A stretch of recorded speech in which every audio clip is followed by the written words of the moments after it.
conversation about the Canadian Football League is almost non-existent here. And yet in the West, it continues to be a topic of some considerable conversation. Maybe it replaces baseball, sort of.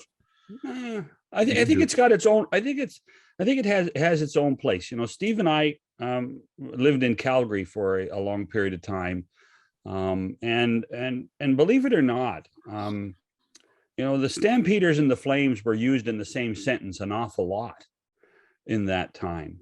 And I think it has changed with the NHL teams, and Steve, you can jump in, but there is still a real respect and a real following for all 5 teams in Western Canada. I mean, the Blue Bombers are a hell of a story. They've only lost once this year, and what you also see is, other than in Calgary, where they dearly need a new stadium, we're talking state-of-the-art facilities for these teams to play in. Yeah, I don't say blanket the West is like that, because I think Vancouver is still sort of a work in progress, as all the major cities seem to be. Montreal, Toronto, Vancouver are the 3 cities that you really have trouble drumming up interest. But it's funny, I was at a golf tournament yesterday, and I ran into a guy named Tony Morrow. And that name may not mean anything to anybody. The tight end for the Argonauts, was he not? Yeah, in the 70s, he was a backup tight end and played sometimes, and played behind Mel Prophet, who was a very popular Argo at the time, and we got to talking for a few minutes just about does he ever tell people he played for the Argos, or whatever, and he says, at that time there were 2 teams in Toronto, and in the winter it was Leafs, and in the summer it was Argos. Yeah. And there were no Raptors, and there were no Blue Jays, and none of that existed. The sports culture of Eastern Canada, and maybe Canada, really has changed so much over the years that we've welcomed in Major League Baseball, much as we had Major League Baseball before. We just didn't have a team, and we welcomed in the NBA in a different kind of way, more of a local kind of a way, which in the larger markets has pushed the CFL, I think, further and further from, the mainstream, so to speak.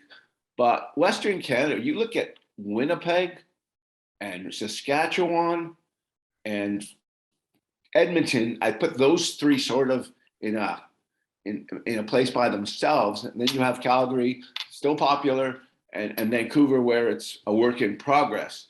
But, it's completely different. Although Hamilton and Ottawa have a following, a pretty strong following that you don't necessarily see in Montreal and Toronto. So the other thing about this was that, and when I came to Southern Ontario as a teenager to come to university, I remember buying cheap seats to go and sit with 55,000 people at Exhibition Stadium, because they had already started the renovation for the baseball team coming. And to watch the Argonauts play. Anthony Davis was the elite running back playing for the Argos that summer. But this year, there probably will not be a team that averages more than 27,000 people per game, and that's a shockingly low when you consider where Edmonton used to be. Where BC used to be. Montreal's little stadium, once they got reinvented at Percival Molson, used to fill it. Now they can't fill it.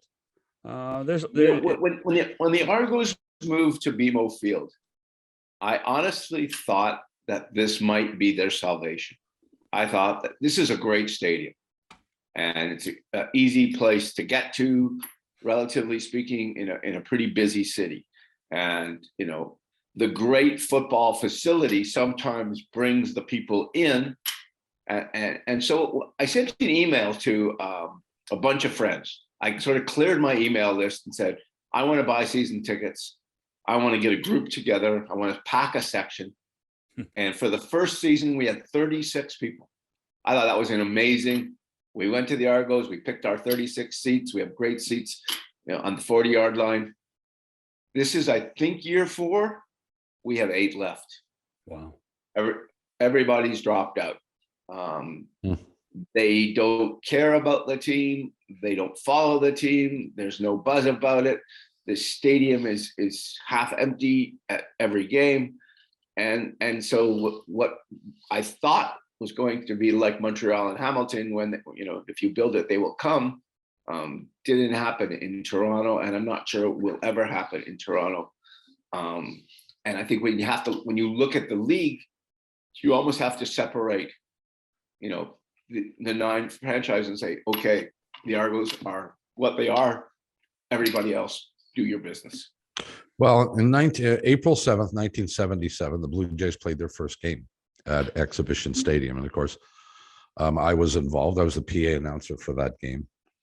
But what was interesting, there is a story that I'm sure you guys have heard of Leo Cahill, who was then the head coach of the Toronto Argonauts, had a meeting with his coaching staff downstairs while the Blue Jay game was going on.